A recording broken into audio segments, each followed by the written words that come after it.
Bonsoir à tous, j'espère que vous allez bien. Grande est ma joie d'être avec vous ce soir pour cette ouverture de semaine de prière dénommée Jésus-Christ, ma restauration, ma résurrection. Alors je suis vraiment ravi de pouvoir commencer avec vous ce moment-là et partager euh, des moments dans la parole, dans la prière également et dans ce que le Seigneur va nous mettre à cœur. Je suis le pasteur Giovanni Insilu de la mission évangélique La Grâce de Dieu et on va passer vraiment de très bons moments. Alors connectez-vous, n'hésitez pas à partager également la vidéo ainsi que ce moment-là pendant que nous sommes en live. N'hésitez pas à partager. Je sais une chose, c'est que Dieu va bénir une personne, plusieurs personnes au travers de ce qui va être dit ce soir. Amen. Alors Seigneur Jésus, je te remets ce moment entre tes saintes mains.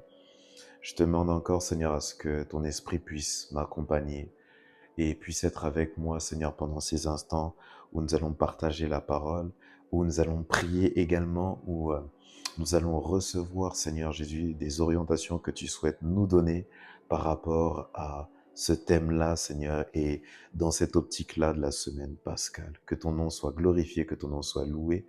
Au nom de Jésus-Christ, nous avons ainsi prié, nous disons Amen. Quelqu'un peut dire Amen avec moi en commentaire. Gloire à Dieu. Gloire à Dieu, gloire à Dieu. Ravi d'être avec vous. Alors,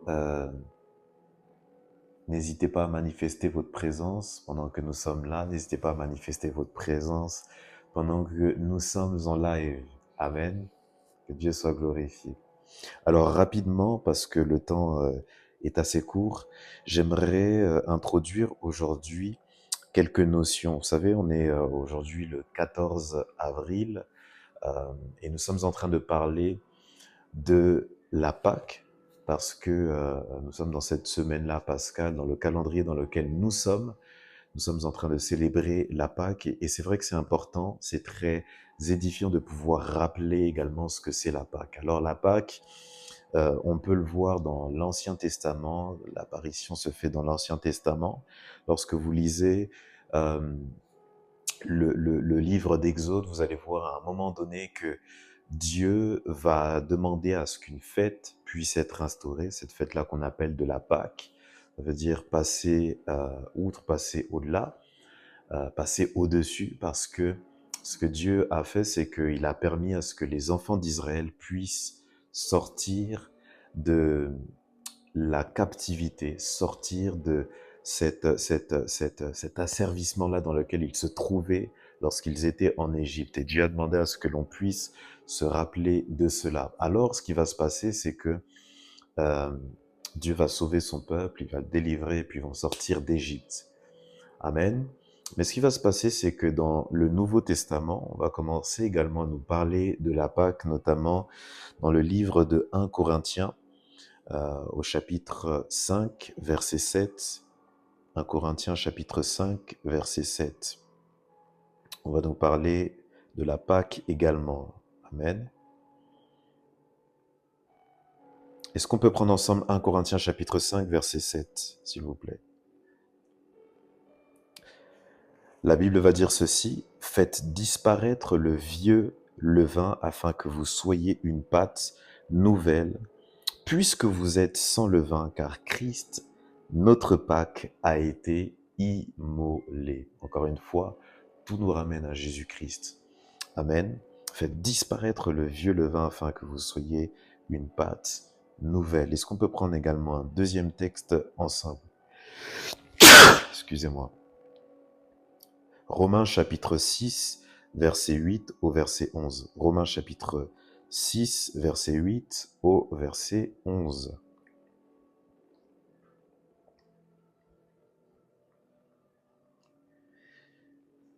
Amen.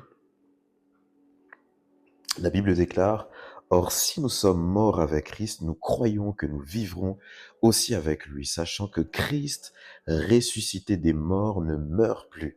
La mort n'a plus de pouvoir sur lui, car il est mort, et c'est pour le péché qu'il est mort une fois pour toutes. Il est revenu à la vie, et c'est pour Dieu qu'il vit. » Verset 11, « Ainsi, vous-même regardez-vous comme mort au péché et comme vivant pour Dieu en Jésus-Christ. Amen. Alors, ce soir, pendant que nous sommes ensemble, pendant que nous avons passé une journée dans la prière, à chercher la face de Dieu, j'aimerais introduire cette semaine, j'aimerais introduire encore ce premier jour avec une notion très importante que la Pâque nous enseigne. Amen. Il y a une notion très importante que la Pâque nous enseigne.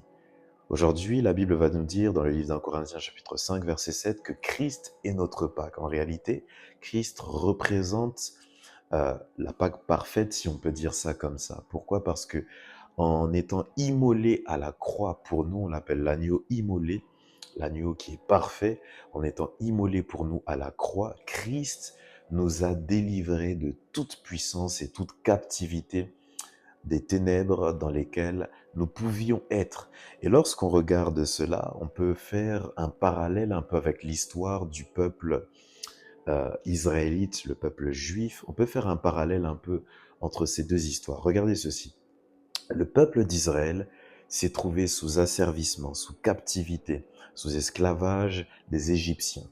Le peuple d'Israël était productif lorsqu'il était en Égypte. Le peuple d'Israël travaillait pour les Égyptiens et les Égyptiens aimaient que le peuple d'Israël puisse travailler pour eux.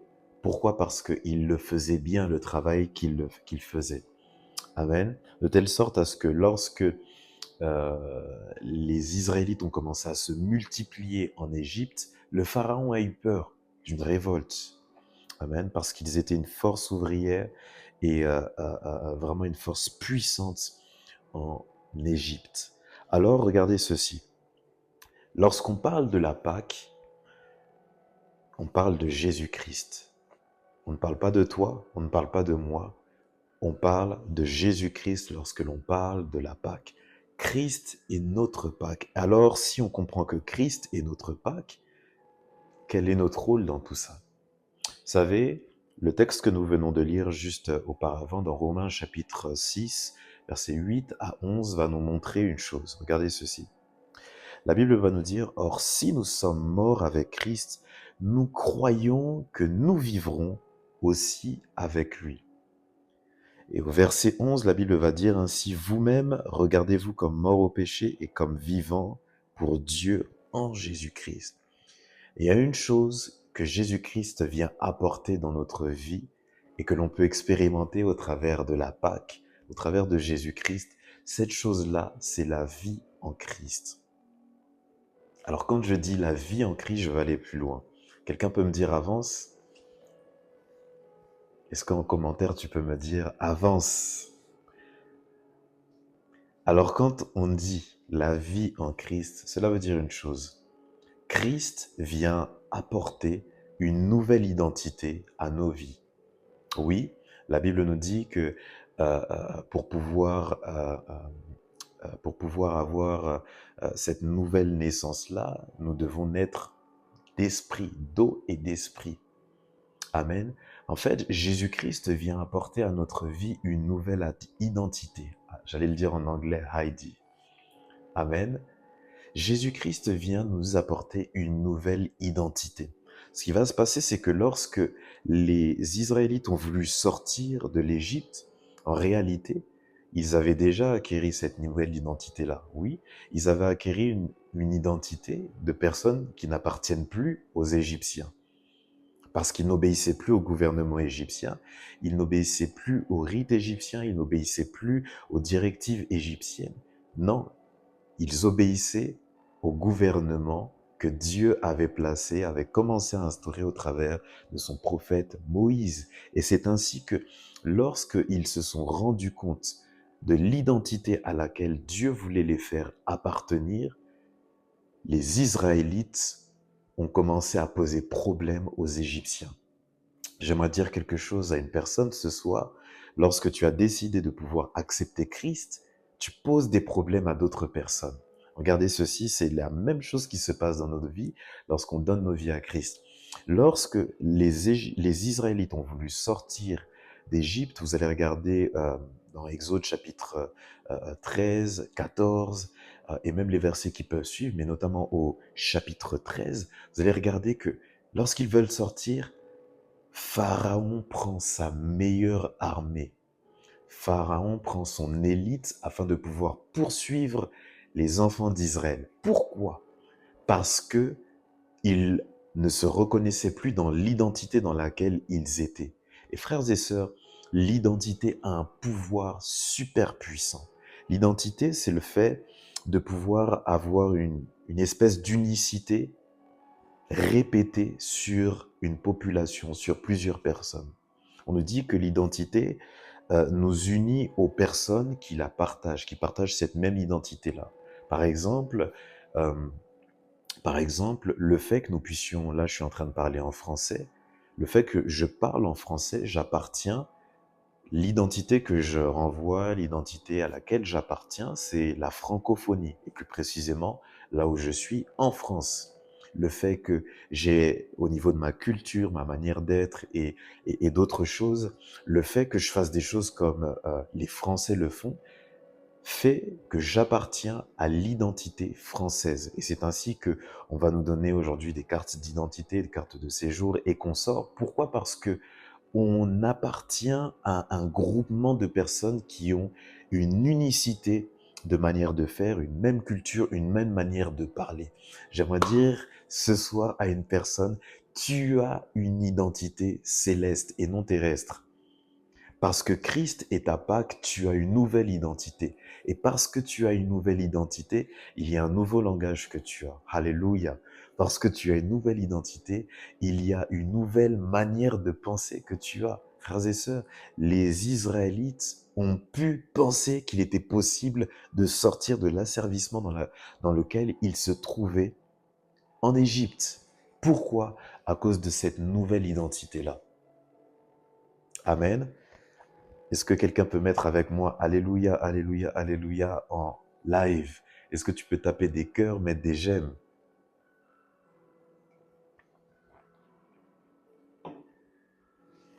Alléluia. L'identité a une force qui est puissante, frères et sœurs. Et lorsque nous disons que Christ est notre Pâque, en réalité, nous identifions notre identité à celle de Christ. C'est ce que le texte est en train de nous dire. Notre identité n'est plus assimilée à ce que nous étions, mais assimilée à ce que Dieu dit de nous. En fait, cette histoire d'identité est juste une question d'information. Parce qu'en réalité, c'est ce que tu étais déjà. La Bible va dire ceci dans le livre de Jérémie, avant que tu n'eusses été formé, avant que tu sois, tu sois paru au monde entier. Je te connaissais déjà. Je te connaissais déjà. Frères et sœurs, cette identité-là, en réalité, Dieu vient juste, au travers de Jésus-Christ, révéler qui nous sommes réellement. Nous sommes, frères et sœurs, pas n'importe qui. Tape avec moi en commentaire, je ne suis pas n'importe qui. Parce que tu as l'identité de Christ, tu n'es pas n'importe qui. Parce que Christ est ta Pâque, alors tu dois te référer à cette identité-là. Alléluia. Tu dois te référer à cette identité-là. Mais lorsque tu te réfères à cette identité-là, il y a des obligations, frères et sœurs, que nous avons par rapport à cette identité-là. Amen. Il y a des obligations que nous avons, il y a une manière de faire, il y a un langage que nous devons avoir. On va prendre un exemple simple. Il y a peut-être parmi vous qui me suivez des personnes qui ont eu un titre de séjour, qui ont eu l'identité française, qui ont dû se faire naturaliser. Et vous allez voir que de plus en plus, notamment aujourd'hui, je sais pas comment ça se passait à l'époque, mais en tout cas, aujourd'hui, lorsqu'on se fait naturaliser, il y a des tests qu'on vous fait. On vérifie que tu parles la langue. On vérifie que tu parles français. On vérifie que tu connaisses un peu la culture, que tu connaisses certaines dates historiques de l'histoire française. Pourquoi? Parce que on ne peut pas parler d'identité si il n'y a pas toutes ces choses-là, ces langues, cette culture, cette histoire. Si tu connais pas un peu la géographie de la France, tu ne sais même pas que Paris, c'est la capitale de la France. Alléluia. Alléluia. Alors, l'identité a une force puissante et cette identité, c'est l'identité en Christ. Amen. L'identité en Christ à laquelle nous devons nous référer. Voilà pourquoi lorsque tu vis, lorsque tu es là, lorsque nous sommes dans cette semaine pascale, lorsque nous sommes en train de prier, ne te vois pas toi en train de prier, vois Christ au travers de toi. Amen. Vois Christ au travers de toi. Rattache-toi à l'identité christique. Amen. Mais lorsque tu t'attaches à l'identité christique, il y a une chose. Dis avec moi une chose. Lorsque tu t'attaches à l'identité christique, il faut savoir que tu auras des ennemis. Si Israël a eu des ennemis, tu auras des ennemis.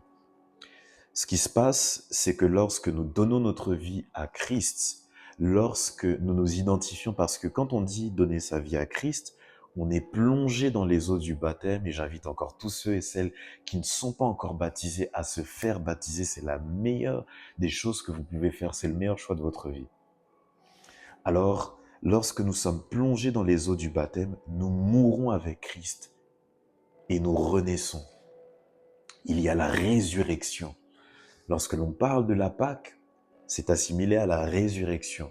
Et si nous parlons de la Pâque, frères et sœurs, cela veut dire que on se base sur la résurrection de Christ, pas sur le fait que tu es encore là, que tu es encore en vie. Tu n'es pas en vie si Jésus-Christ n'est pas en vie en toi. Tu n'es pas en vie si Jésus-Christ n'est pas en vie en toi. Lorsque, frères et sœurs, Adam et Ève ont été séparés de Dieu dans le jardin d'Éden, ils ont été séparés de leur source, leur Abba, Dieu. Ce qui fait que ils n'avaient plus la vie. Oui, ils marchaient, oui, ils mangeaient, oui, ils faisaient tout ce qu'ils faisaient, mais ils n'avaient plus la vie. La vie commence à partir de Jésus-Christ.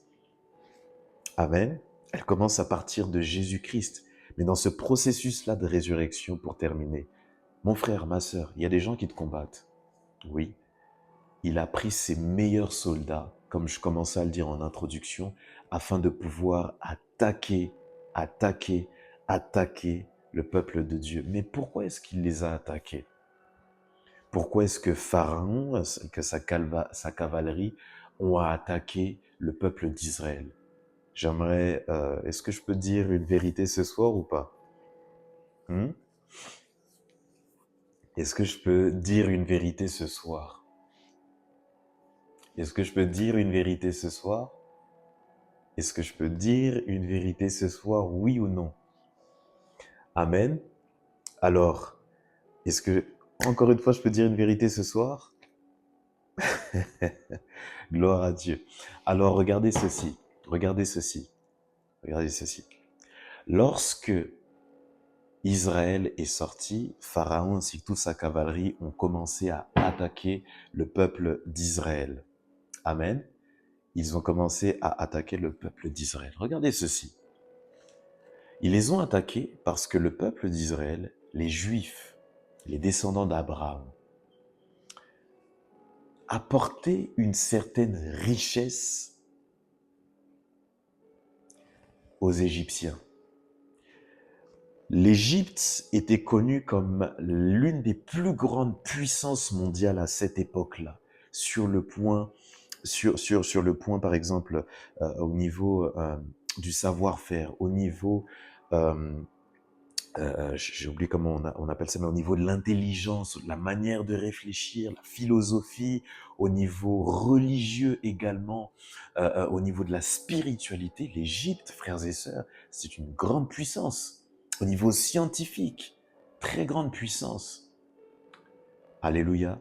Mais ce qui se passe, c'est que l'Égypte était ce qu'elle était parce que, à un moment donné, il y avait un peuple qui se trouvait là. Et c'est ça qui a fait peur aux Égyptiens. Qu'est-ce que j'aimerais dire ce soir à une personne?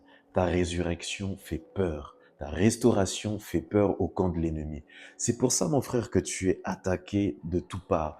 C'est pourquoi que le diable a prévu sa meilleure cavalerie contre toi parce que tu déranges. Dis avec moi, je dérange.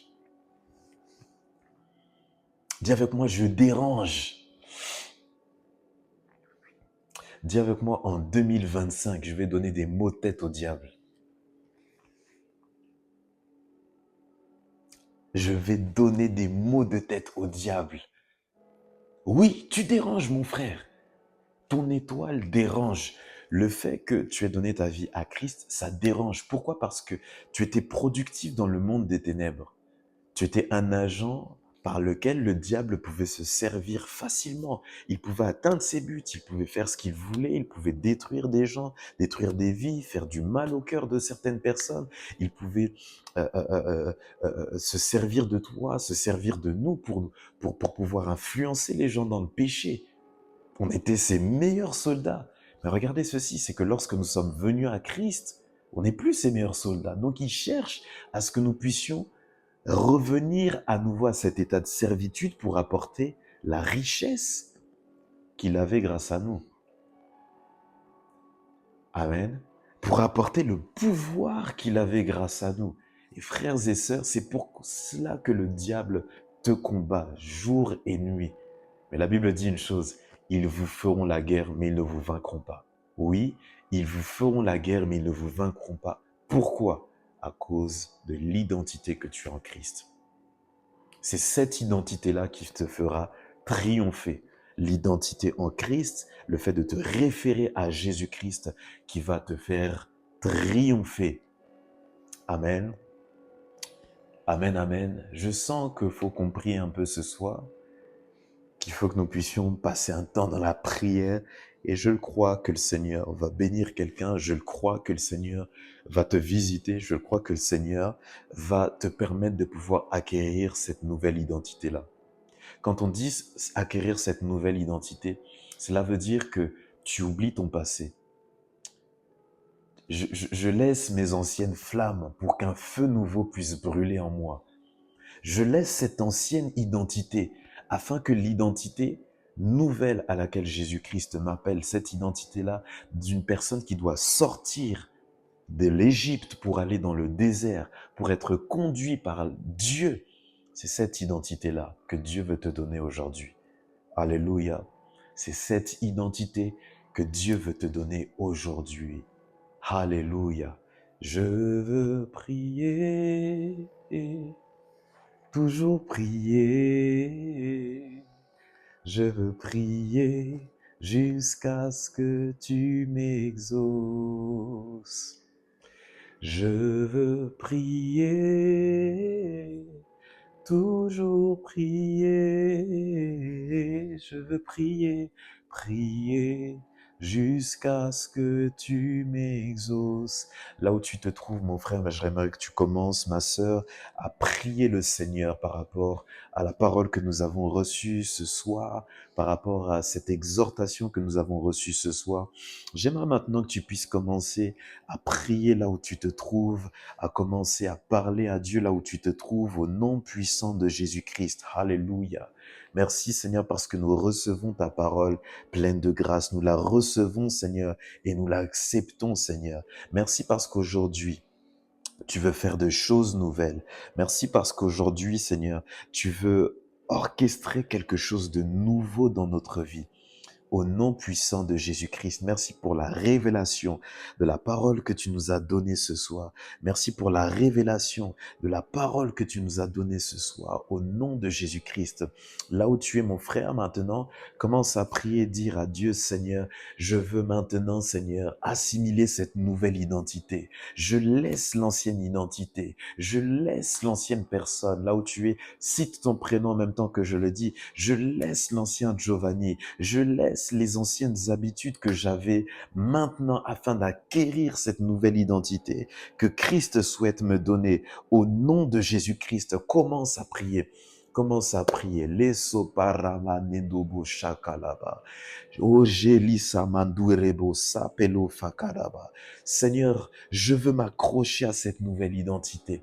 Seigneur, c'est vrai que je suis mauvais. C'est vrai que, Seigneur, mon cœur n'est pas, Seigneur Jésus, le meilleur. Mais Seigneur, je sais que toi, tu es parfait. Je veux m'attacher à ta perfection, à toi, par mes propres forces, par mes propres, Seigneur, volontés. Je n'y arriverai pas, mais je veux m'attacher à toi, Seigneur Jésus-Christ.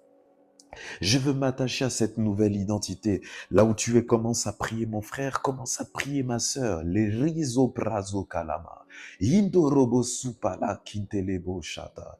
Au nom de Jésus-Christ, Seigneur, je me relève, Seigneur, cette restauration, Seigneur. Je vis cette restauration. Je prie pour cette restauration, non pas par mes forces, non pas parce que seulement, Seigneur, j'ai la grâce de Dieu, mais parce que je m'attache à l'identité de Christ. Je ne veux faire plus qu'un avec Christ.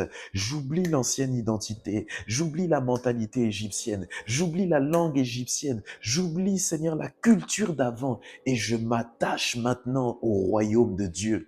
Oui, tu es venu pour pouvoir, Seigneur, envahir ce monde avec un nouveau royaume, un nouveau concept, une nouvelle langue, une nouvelle manière de faire les choses. Seigneur, je prie dans le nom de Jésus-Christ que ma vie soit attachée à cette nouvelle identité.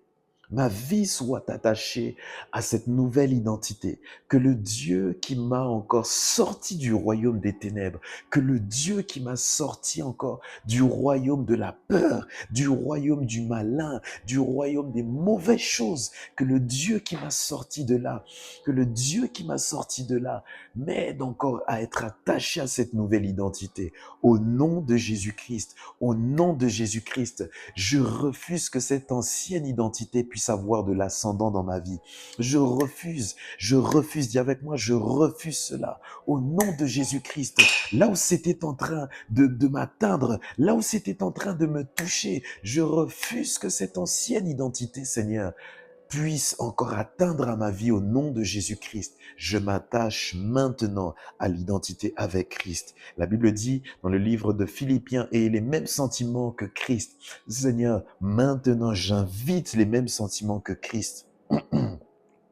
La même culture que Jésus-Christ avait, je l'invite dans ma vie. La même culture de prière, alléluia, que Jésus-Christ avait. Je m'attache à cela parce qu'il était parfait. Je m'attache à sa perfection. Parce qu'il était le meilleur, je m'attache à ce qu'il est. Au nom de Jésus-Christ. Au nom de Jésus-Christ. Alléluia. Est-ce que quelqu'un peut continuer à prier là où il se trouve? Est-ce que quelqu'un peut encore continuer à prier là où il se trouve au nom de Jésus-Christ? Kurama sandaraba shakalaba, rosoko lama shindaraba yakalaba, rezinda nama sotelekelebea, Marie Vandelo Bosota, Likainele Sukandanama Shikalaba, Urozo Kalama Sanderebe, Undurebe Sokolobo Shindaraba. Quel que soit l'attachement que j'avais avec cette ancienne identité, cet ancien style de vie, Seigneur, je ne veux plus de cela. Je le refuse complètement, je le refuse. In the name of Jesus.